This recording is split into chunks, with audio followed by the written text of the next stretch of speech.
Hi ඔයාලට කොහොමද? අද මම බ්‍රෙඩ් පුඩින් එකක් හදන්න තමයි යන්නේ. හරිද? ඒකට මං ගාව තියෙනවා ඊයේ ගෙනාපු පෙති පාන් එකක්. ඒකේ පෙති තියෙනවා 15ක් විතර.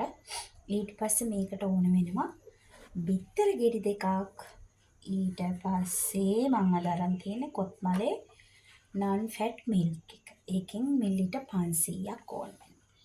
ඊට පස්සේ මෙතන තියෙනවා මෙෂරින් කප් එකක් නැති හින්දා මම මේ එක්ස්ට්‍රා කප් එකෙන් සීනි ග්‍රෑම් 200ක්. ඊට පස්සේ බටර් පාවිච්චි කරන්නත් පුළුවන්. එහෙම නැත්නම් මෙන්න මේ ভেජිටබල් ghee එකෙන් මම අද මේකෙන් දාලා තමයි පාවිච්චි කරන්නේ. ඊට පස්සේ එන සාලඩ් දෙකක් කුඩු කරගන්න ඕනේ හොඳට. ඊට පස්සේ ලුණු චුට්ටක්. අපි ඊට පස්සේ බලමු කොහොමද මේක හදන්නේ කියලා. හොඳද? දැන් මේ තියෙන්නේ අපි කපාගත්ත පාන් ටික බ්ලෙන්ඩර් කප් එකට දාලා තියෙන. දැන් මම බිත්තර දෙකක් හොඳට බීට් කරගන්නවා. ඊට පස්සේ තමයි මෙන්න මේ කිරි එක එකතු කරගන්න. හරිද? සීනිත් මේ බිත්තර එකට දාලා ගැහුවට කමක් නැහැ.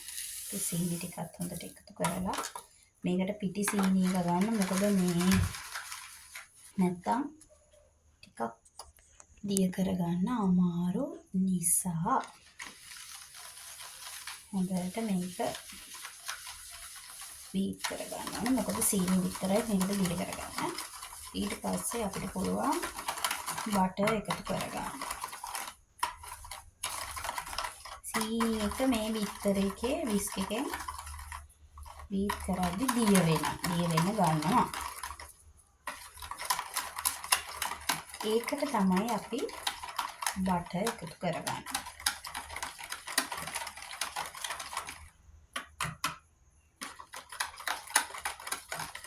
ඊට පස්සේ මේ ඔක්කොම අපි මේ බ්ලෙන්ඩර් කප් එකට එකතු කරලා හොඳින් බීට් කරගන්න. මේ හොඳට බ්ලෙන්ඩ් කරගන්න ඕනේ.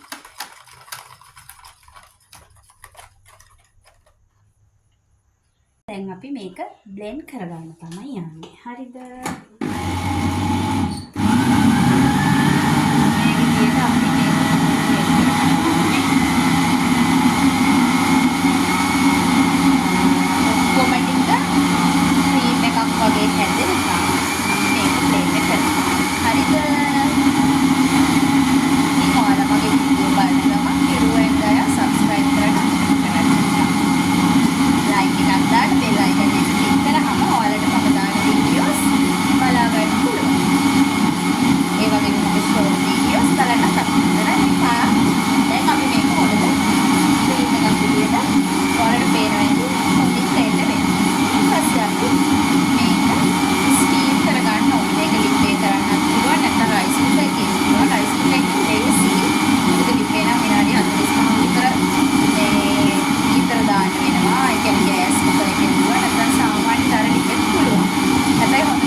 අපි මේක තියලා දැන් වහලා විනාඩි 35ක් විතර වගේ මේක රයිස් කුකර් එකේ තම්බ ගන්න තමයි තියෙන්නේ.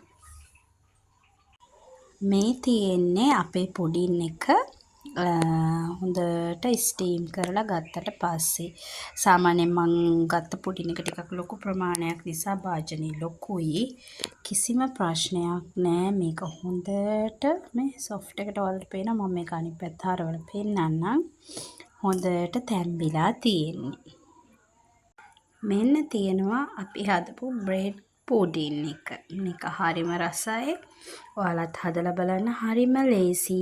විනාඩි 35ක් 40ක් වගේ යනවා මේක ස්ටීම් වෙන්න. ඒ ඇරෙන්න අපිට කිසිම කරදරයක් නෑ. ඔක්කොම බ්ලෙන්ඩ් කරා එකපාර මන් කියපු ඉන්ග්‍රීඩියන්ට්ස් වලින් මේක හදන්න තියෙන්නේ.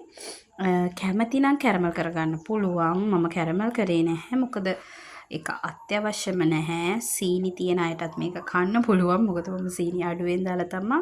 ඒ වගේම ෆැට් එක නැති මේ ලෝ ෆැට් මිල්ක් එක තමයි දැම්මේ මේකට. මේ බලන්න මේ හොඳට සොෆ්ට් එකට